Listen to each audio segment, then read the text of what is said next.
Good day everyone, welcome to channel AMEC, your insight to the Australian visa systems. My name is Carl Young, the Registered Migration Agent here. Now today I wanted to share with you in regards to business skill migrations for Australian visa systems under the subclass 188A. Now before we begin, I would like to thanks for all the viewers and my good friends over the internet that who had commented and also leave a message. Now I want to tell you that the cases that I have provided over my previous live streaming on YouTube under the partner visas was a real case, but I need to tell everyone that the every application is different and merits and assessing requirements different, so the processing time may be different. However, we will always do our best to provide a submission of our applications to immigrations to seek the best outcome. Okay, so let me get back to our topic today under the business skill migrations. So subclass 188A, what does it really meant? It basically is the lowest level of business skill investment migration visas here. Now basically a lot of people will have a wrong ideas about business migrations. It does not mean that if you have graduated and with a diploma or bachelor of business or admin, you will be qualified for this. A lot of people do come to me with their qualifications and I go, now business skill migration does not mean that you have business qualifications. It actually meant that you had experience and history of running and operating business. So we need to get this right at the beginning. Now, what is required? Generally, a business skill migration, you are required to meet what they call a 65-point mark. Now, that point mark is under a point tables, which if you need it, you can search on Google or leave a comment. I will send that information to you. Now, it's a bit complicated to go through all the point tables, but I would like to go through with you some examples. So if someone who is around the age of 40 and has been running and operating a business with holding a shares under his own business of at least 50 to 70% of the shares, running over 4 years, and turns over annually for about 700 to 800k Australian dollars, generally you meet the requirements. Now, what is the minimum though? What is the minimum?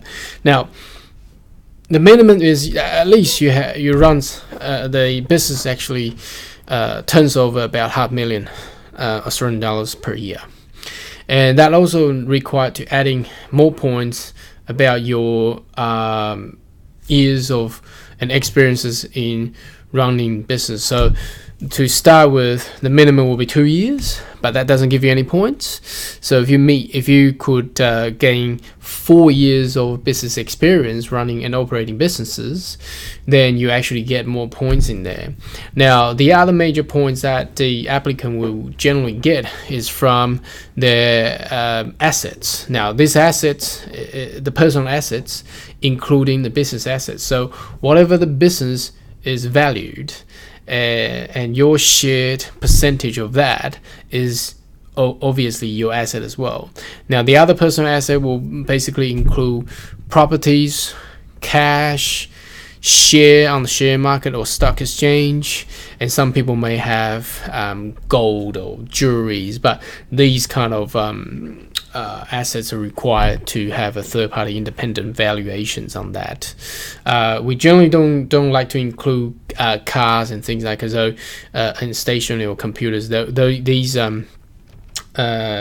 things do depreciated very, very quickly. Okay, so what's the minimum asset that you need? Now that comes down to our second points. I would say at least $1.5 million Australian dollars worth of assets will actually be, you'll be very, very comfortable to meet the thresholds to actually being invited and come with one subclass 188A visa to come to Australia. Now, the final question that people usually ask is that, so once I get invited, what do I do? What do I do in Australia? And what is the restrictions here? Now, generally, if you're in a suburban area like Brisbane, Sydney, and Melbourne, franchises, restaurants, little coffee shops will not suffice the state government requirements and criterias. They will generally want something larger, not something that is proven that anybody can do. Now, if you're in regional Australia, I believe that anything can be done. Now, in order to turn all this into permanent residencies, obviously every state had different requirements, but for the Department of Immigration, it generally requires at least of 200,000 investments into a particular business, and obviously the business plan has to be assessed under the state government. So it's a bit complicated. That's why a lot of people go in the internet and reading stuff, they get really confused how it should go. Although I'm trying to do my explanations over YouTube, but I believe a lot of people will still have a lot of confusion. So if you do have any confusion or questions, feel free to leave me a comment or email me anytime.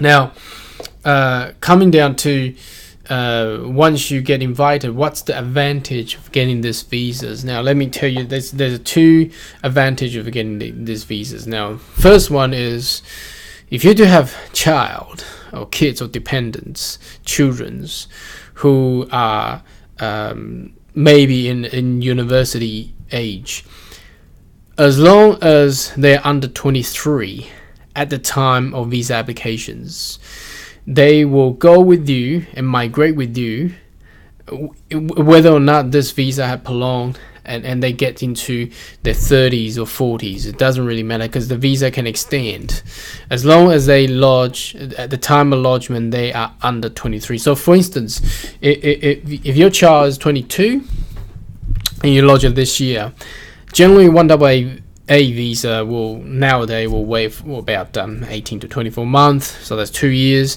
and they give you about 4 years of visa, so that's 6 years. Now that 6 years, basically time experience allows your child at the age of 22, once they reach 28, as long as you can file the final permanent residency, which is under subclass 888, which I will discuss in the next video, then he or she will be able to join you to become a permanent resident in Australia. Now, the second advantage of a 1AA visa is that child at the age of school, so starting from primary all the way up to high school, if you wanted to enroll them into a state owned schools, you do get a lot of incentives. Just give you an example, if you're in Queensland, I believe you actually get school fee waived just like the locals, but in New South Wales and Victoria, you will still require to pay, but you get a lot of incentive rather than paying international student fees. Now that's about what I would like to share with you in regards to business skill migration today. If you do have any questions or comments, I believe they will be, because a lot of people do have a lot of questions and do have a lot of different elements that they, because every case is different. You're always more than welcome to comment and give me email, and then we can chat about how we can assist you. Okay, thank you for watching, and stay tuned for our next YouTube. Thank you.